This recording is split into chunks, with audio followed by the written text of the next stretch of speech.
بسم اللہ الرحمن الرحیم۔ پیارے دوستو،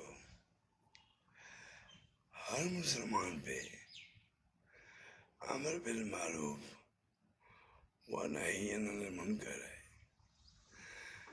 یعنی کہ نیکی کو پھیلاؤ اور برائی کو روکو،